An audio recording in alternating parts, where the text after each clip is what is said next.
Hey everyone, I'm joining you from London Bridge. You can see the Shard over there, and there's Tower Bridge. I'm just on my way to the Whisky Exchange, which is one of the most famous whiskey and spirit stores in London, and of course I thought I'll take you along with me. I don't know what we're gonna find, but I'm sure it's gonna be good.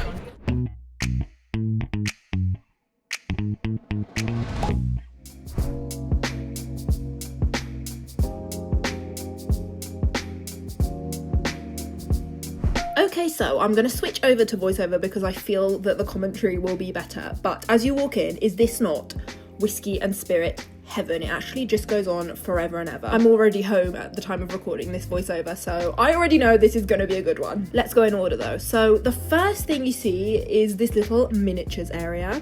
Very, very cute. There are a lot of very classic whiskies in this section. These can be great if you want to try a little bit of a whiskey before you commit to the full bottle. Anyway, can we please take a moment to appreciate this ceiling display? I love that they put empty whiskey and spirit bottles amongst the lights. This might be my new home decor inspo. Now, the next section you're going to get to is the rum. Whisky Exchange is obviously primarily known for its whiskey, but they do have pretty good sections for other spirits too. After the rum, the next section is gin, and I have to say there was quite a lot to choose from here. If you watch any of my channels, you'll know that I'm definitely a whiskey girl at heart, but I do like other spirits too. I just haven't explored them as much. I did get excited by this Tobermory gin. I'm a big fan of Tobermory whiskey, so I have faith that I would enjoy their gin too. This Drumshanbo gunpowder Irish gin caught my eye as well.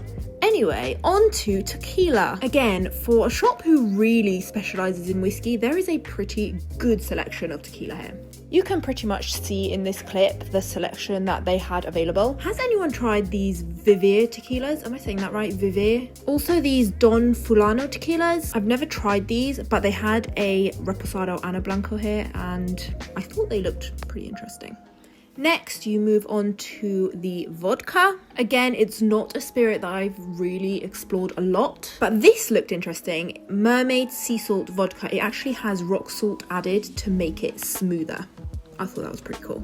Now, the section you're really here to see is the whiskey, and let me tell you, it does not disappoint. First thing to catch my eye was this Ledgig Autumn bottle, but more on that range a little later on. And this, another Ledgig Indie bottle, the First Murderer. Intriguing. In the Loch Lomond section, this bottle caught my eye. It's a 15-year-old whiskey made at the Loch Lomond distillery and bottled by Elixir Distillers. It's one of 3 of the Whiskey Trail Silhouette series, which was designed to take the drinker off the beaten path of whiskey. I don't know if this is interesting to you, but it was interesting to me. I was looking at the colour difference between the Glengoyne 12, 15 and 21, and it really is quite astounding. I'd like to try this Ardnamurchan Mezcal cask release, adding it to my wish list anyway. I think Glencadam is quite an underrated distillery. They have a really nice fruity light style. Anyway, remember that autumn bottle. So next I bumped into this winter one, which was a Blair Athol. Signatory is one of my all-time favourite indie bottlers. So this Speyside bottle really intrigued me. It was an 18-year-old and bottled at 60-something%, so very strong. Speaking of excellent indie bottlers, Gordon and MacPhail Macallans, I mean, these were going to stop me. Then I spotted a summer bottle. This was a Benriach. One of the very kind people who worked at the Whisky Exchange saw me admiring all these seasonal bottles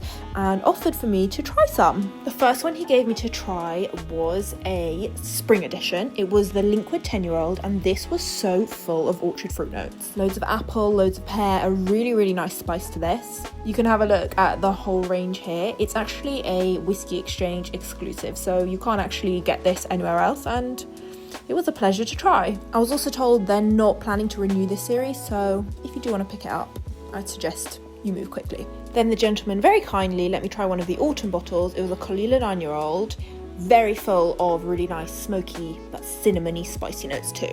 This was another Signatory bottle. It was bottled for Whisky Exchange for their 20th anniversary.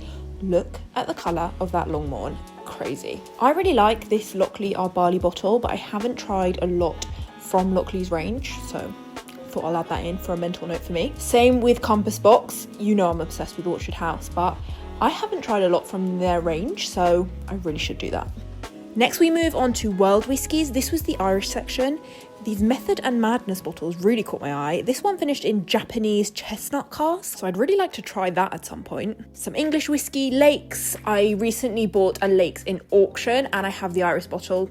A very good whiskey distillery. This one caught my attention because the bottle was quite different anyway. Taiwanese whiskey, obviously Kavalan. I have tried the Kavalan standard single malt bottle, but a lot of you told me on that video that I need to try others, so maybe that's something I need to do next. Behind glass were some of these more rare Ichiro Chichibu whiskies.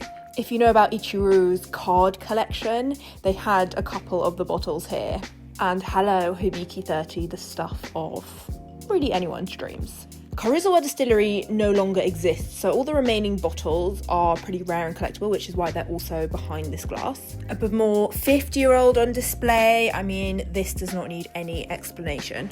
And these are some vintage Bemore bottles. They had quite a few vintage bottles from some of the different distilleries. A Bemore from 1964 is not something you see every day, so I was enjoying myself. Some more of the old and rare Bemore bottles, including some giant ones if you can see on the right there. And then I saw this, a labelless bottle. I'm still not 100% sure what the deal is with this, but after some investigation, I saw this was a Kalila 15-year-old manager's drams, and it was £8,500, so it must be very special. Some Springbank bottles in there, some vintage Glenfiddich bottles, including this one, which was bottled for Playboy. Whisky Exchange really do have everything, it seems. Obviously, there's a great Macallan selection, and again, they have these really cool vintage bottles. These ones were from the 70s and 80s. I'll let you stare for a second at these in front of you. And these Macallans, again, special editions, just not their core range, let's just say that. I wasn't very surprised to see that the bourbon American whiskey section isn't huge. I've never tried this brand of American whiskey though. Have any of you tried it? Would you recommend I try it? Of course, they had Blanton's over there. If you are into bourbon or American whiskey and you see something here that you think I should definitely try that I wouldn't have thought of already, please let me know. We're limited with our selection in the UK, so any advice is always greatly received. Another little behind the glass section, this time American whiskies.